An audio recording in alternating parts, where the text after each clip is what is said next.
అయ్యప్ప స్వామి పురాణ కథ.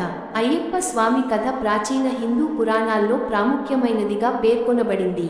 ఆయనను ధర్మశాస్త్ర, మణికంఠన్, శరణ్య అనే పేర్లతో పిలుస్తారు. ముఖ్యంగా శబరిమల అయ్యప్ప స్వామి దేవాలయం కేరళలో ఉన్నప్పటికీ ఆయన భక్తులు దక్షిణ భారతదేశమంతటా విస్తరించారు. అయ్యప్ప స్వామి అవతార కథ. అత్యంత శక్తివంతమైన రాక్షసుడు మహిషాసురుడు దేవతలను, భూమి ప్రజలను హింసించసాగాడు.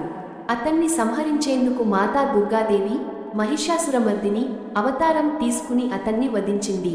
అయితే మహిషాసురుని చెల్లెలు మహిషి తన అన్నవారిని వధించిన దేవతలపై ప్రతీకారం తీసుకోవాలని సంకల్పించింది.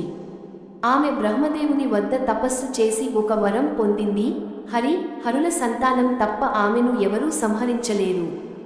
దేవతలు ఈ సమస్యను పరిష్కరించేందుకు మహావిష్ణువు మోహిని రూపం ధరించి పరమశివునితో కలిసి అయ్యప్ప స్వామిని ప్రసాదించారు. అయ్యప్ప స్వామి బాల్యం. పంతలం రాజు తన రాజ్యంలో సుడి కోసం ప్రార్థించగా ఆయనకు ఓ పవిత్ర శిశువు లభించాడు. రాజు ఆ శిశువును తన పుత్రుడిగా స్వీకరించి మణికంఠన్ అని పేరు పెట్టాడు. మణికంఠన్ చిన్న వయస్సులోనే అద్భుతమైన శక్తులు ప్రదర్శించేవాడు. ఆయుధ విద్య, ఆయుర్వేదం, ధర్మం మొదలైన వాటిలో నిపుణుడయ్యాడు.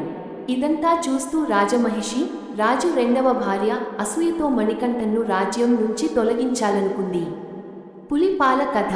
రాజమహిషి ఓ కుట్ర పన్నింది. ఆమె అనారోగ్యంతో ఉన్నట్లు నటించింది. రాజవైద్యుడు చెప్పాడు, అమ్మమ్మ గారు ఆరోగ్యంగా ఉండాలంటే పులి పాలు తాగాలి. ఇది విని మణికంఠన్, నేను వెళ్ళి పులి పాలు తెస్తాను అని నిశ్చయించుకున్నాడు. రాజు అంగీకరించకపోయినా మణికంఠన్ పట్టుదలగా అడవికి వెళ్ళిపోయాడు. మహిషి సంహారం ఎలా జరిగింది ఇప్పుడే తెలుసుకుందాము. మణికంఠన్ అరణ్యంలో ప్రయాణిస్తున్నప్పుడు అక్కడ మహిషి భీకర రూపంలో హింసిస్తున్నట్లు తెలుసుకున్నాడు. మహిషిని ధైర్యంగా ఎదిరించి ఆమెతో భీకరమైన యుద్ధం చేశాడు.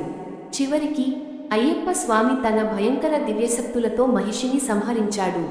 ఆమె గత జన్మంలో చేసిన తపస్సుకు గాను మహిషి మోక్షాన్ని పొందింది. ఈ విధంగా అయ్యప్ప స్వామి తన అవతార ధర్మాన్ని పూర్తి చేశాడు. శబరిమల దేవాలయం స్థాపన. అయ్యప్ప స్వామి తిరిగి పంతలం రాజ్యానికి వచ్చి తన అసలు స్వరూపాన్ని తెలిపాడు.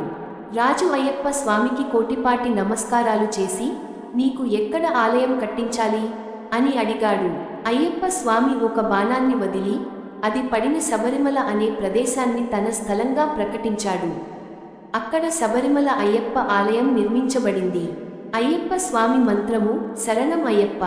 అయ్యప్ప స్వామి శరణాగతి తత్వాన్ని ప్రదర్శించగా భక్తులు స్వామి శరణం అయ్యప్ప అని ప్రార్థించడం ప్రారంభించారు. అయ్యప్ప మకర జ్యోతి దీక్ష యాత్ర. 41 రోజుల దీక్ష. అయ్యప్ప స్వామి భక్తులు 41 రోజులు మాలధారణ చేసి నిరాడంబర జీవితం గడిపి శబరిమలకు యాత్ర వెళతారు. మకర జ్యోతి.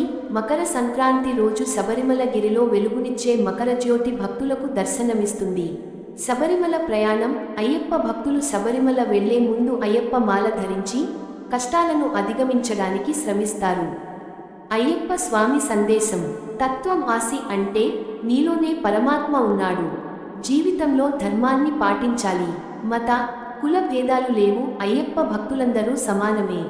సంకల్పబలం, సహనం, దైవభక్తి కలిగి ఉండాలి. స్వామి శరణం అయ్యప్ప. ఈ విధంగా అయ్యప్ప స్వామి భక్తులందరికీ ధర్మాన్ని, భక్తిని బోధిస్తూ వారికి శరణ్యం కల్పిస్తున్నాడు. ఇది పూర్తిగా పురాణ ప్రాచీనమైన కథ.